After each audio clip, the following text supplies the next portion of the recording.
Paige Bueckers is out against the Lynx, and it is a pity because Paige has been very good.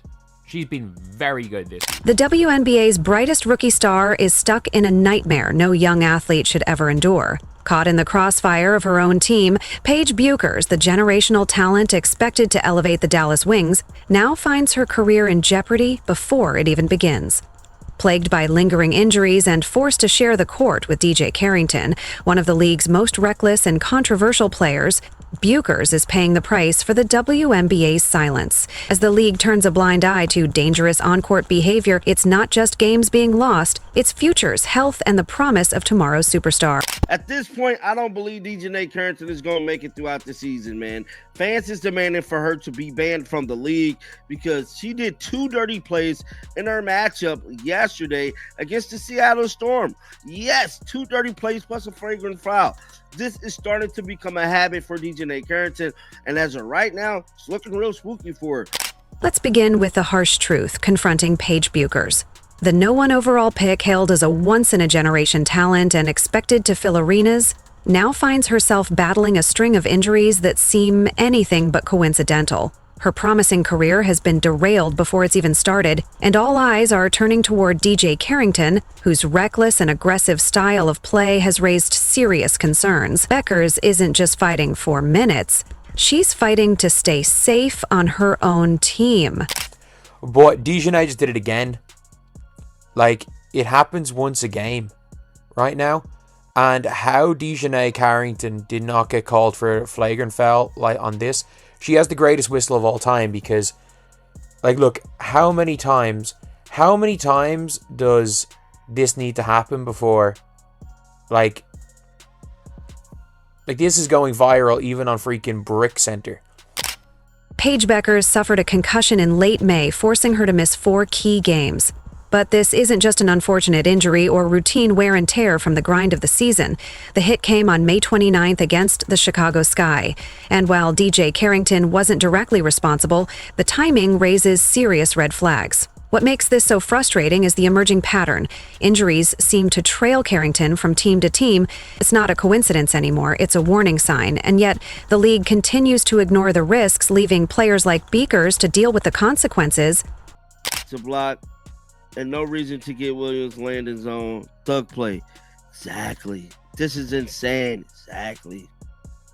One of the dirtiest players in the game, DiJonai Carrington, doing DiJonai Carrington things. Exactly, bro. She started to give herself a name as a dirty player, and it's nobody's fault but her own.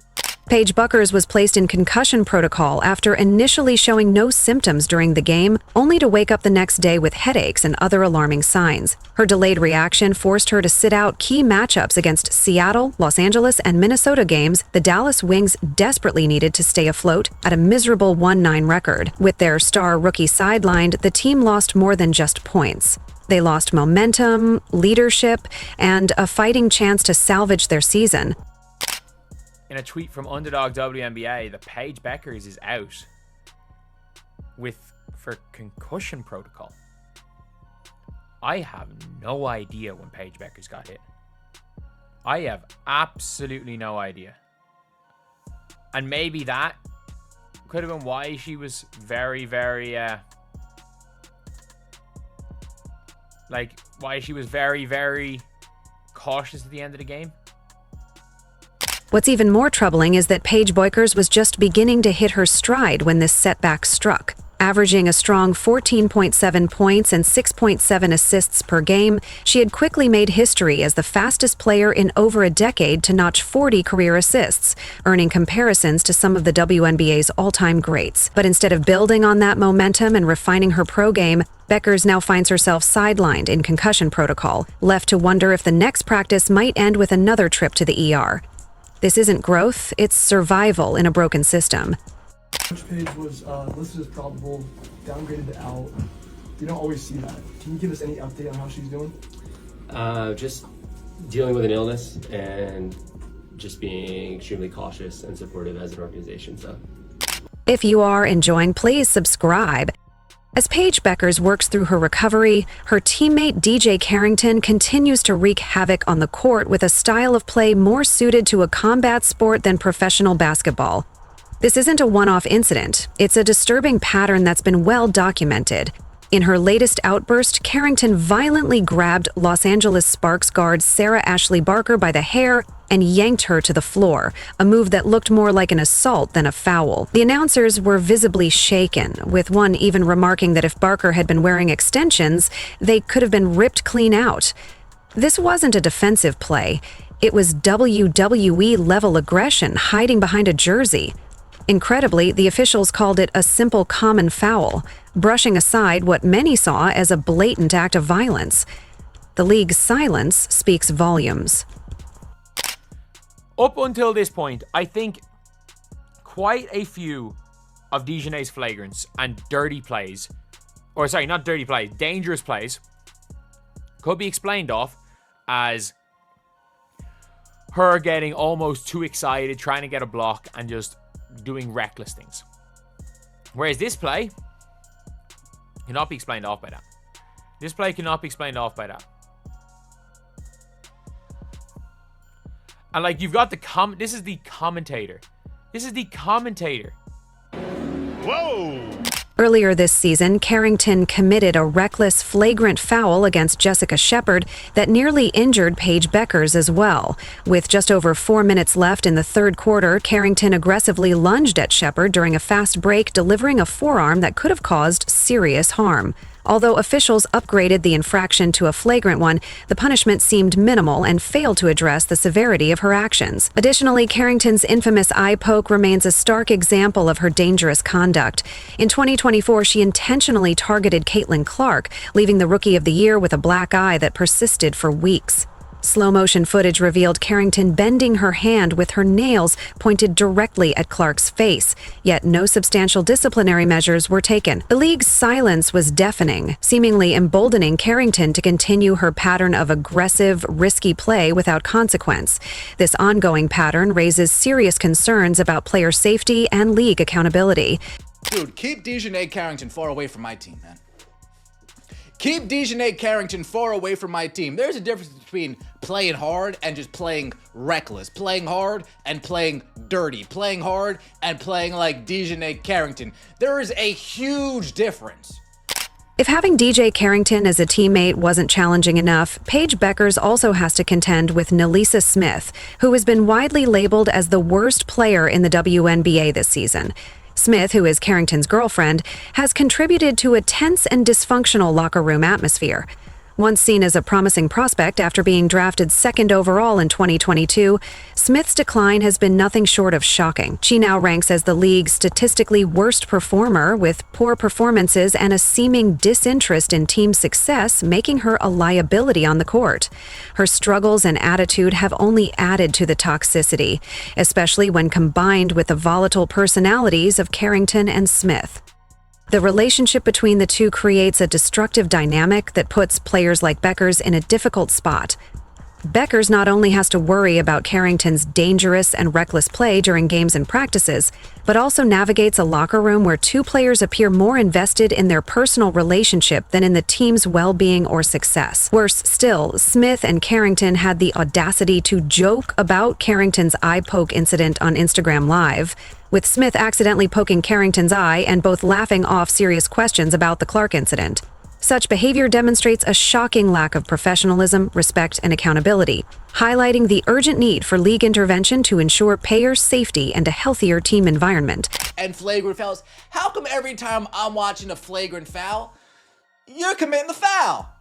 How come every time I'm watching a dirty play, you in the play? DiJonai, can we go a week without you flailing and going after somebody? Can we just go 1 week? That's all. Just 1 week, DiJonai. DiJonai Carrington decide. Commissioner Kathy Engelbert, who frequently emphasizes the importance of growing the league and attracting new fans, has remained eerily silent while one of her players repeatedly puts others at risk. The WNBA's response to DJ Carrington's pattern of dangerous and reckless behavior has been virtually non-existent. There have been no suspensions for her eye poke on Clark, no meaningful consequences for the incident involving Shepard, and no action taken after her hair-pulling attack on Barker. It's as if the league's disciplinary committee operates like a magic 8-ball, shaking for answers whenever a decision about player conduct is needed. This lack of accountability isn't just disappointing, it's a serious safety concern. Every game Carrington plays without facing proper discipline gives her another chance to cause a serious injury. The league's inaction essentially signals that as long as a player is talented enough, they can get away with conduct that outside the arena could lead to assault charges. Such neglect creates an unfair competitive landscape, undermining the integrity of the sport. When one team has a player willing to cross boundaries, others won't. Opponents are forced into impossible choices. Risk injury by playing their normal game, match the physicality and risk punishment themselves, or divert mental energy to concerns over safety instead of focusing on basketball. Because the fact is, Kathy Engelbert, the commissioner, Adam Silver, the NBA's commissioner, they need to continue to have pressure put on them, the league as a whole, until they decide to do something like, look, when I see a $100,000 fine come out, and I understand what their salaries are, I don't care. Till I see something like that, till I see what really ought to be like a 10-game suspension or something like that. There should be something significant that is going to send a message saying that there is no longer going to be this tolerance for this kind of dirty play. And it is what it is. The Dallas Wings organization warrants severe criticism for fostering such a toxic environment from the outset. When they signed DJ Carrington, they were fully aware of her reputation and history. This wasn't a situation where a player's behavior worsened after joining the team. It was a calculated choice to bring in someone with a documented pattern of dangerous and reckless play. What were they thinking? Did they honestly believe that Carrington's aggressive tendencies would somehow vanish once she donned a Wings uniform? That her history of targeting high-profile players was just a passing phase she'd outgrow? The decision to sign her was not only questionable, but also recklessly negligent. Bordering on criminal in its disregard for player safety, the Wings appear to prioritize winning games over safeguarding their players, a philosophy bound to cause serious consequences. If Carrington injures a teammate or an opponent, the organization must answer for why they knowingly enabled this dangerous behavior and failed to take action to prevent it. Seriously, what the hell is going on with Paige Bueckers? She got concussed in that game because she collided with another player on concussion protocol for 2 games. Then she got an additional game, a day off, and then she was cleared, but she's sick. What the hell, man? If I'm a season ticket Wings fan, I'll be pissed off right now. So she was cleared, but she was sick. Man, I don't know about Paige Bueckers, bro. I think her career is not going to last long if she continues with this, because that's kind of crazy. They act like she got smacked by TJ Watt or Ray Lewis or something. This situation significantly impacts a player who should be focused on developing her skills and adjusting to the professional game. Instead of celebrating her impressive start, averaging 14.7 points, 6.7 assists, and 4.7 rebounds through her first 6 games, Bueckers may now be worried that her next practice could result in another concussion or injury. She entered the WNBA with extraordinary talent, capable of transforming her franchise. The most frustrating aspect is that Bueckers likely believed she was entering a league committed to excellence and safety. Instead, she finds herself in a situation where her own teammate poses as much of a threat as any opponent. The psychological impact of sharing a locker room with someone like Carrington cannot be underestimated. Every practice, every game, and every close play now carries the risk of injury, which could jeopardize her career and mental well-being. Everybody's waiting now. All eyes on the commissioner. What's the punishment going to be? Is there going to be a punishment? Guys, if Caitlin Clark started dishing out fouls like this, Al Sharpton would be walking the streets. They would claim that Caitlin Clark literally had pitchforks and was wearing white sheets on the court. If this was happening and Caitlin Clark was dishing out these kind of fouls. All right, and do we even want to call them foul? I mean, look, they're worse than fouls. Commissioner Engelbert must take decisive disciplinary action against Carrington immediately, regardless of when or where her dangerous behavior occurred. While a retroactive suspension may seem unconventional, extraordinary circumstances demand extraordinary measures. When a player's actions jeopardize the safety of others and threaten the integrity of the game, the league has a duty to intervene. Even if initial oversight occurred, for Paige Bueckers, the situation might require even more drastic steps. She should strongly consider requesting a trade to escape this toxic environment. No rookie, especially one with such immense potential, should have to worry about being injured by a teammate. The Wings are responsible for creating this problematic atmosphere by signing Carrington. Now, they must choose between supporting their franchise player and addressing their liability. Taking firm action is essential to protect players and uphold the league's standards of safety and professionalism. That said, Paige Bueckers has been cleared. She officially will be available to play tomorrow after missing 4 games. She was out for concussion protocol, and then she was sick. She had an illness. So she is back. She's good to go. But this does beg the question, what are they going to do with Ty Harris? Because that's a loss, and they need help. They need help, and the power of friendship isn't going to fix this one. DJ Carrington's continued presence in the WNBA without facing serious consequences highlights the league's flawed approach to player safety and discipline. Her eye-poke attack on Caitlin Clark, along with the ongoing threats she poses to teammates like Paige Bueckers, demonstrates a troubling willingness to cross boundaries that should never be crossed in professional basketball. The WNBA is at a pivotal moment. Paige Bueckers, along with all players and fans, deserve a league that enforces discipline and protects its athletes from reckless and dangerous behavior. The time for complacency has passed. Action must be taken immediately to prevent another promising career from being ruined by preventable incidents. The league's credibility depends on their willingness to stand up for safety and integrity before more harm is done. If you enjoyed leaving a like and subscribing, more videos are on the screen now.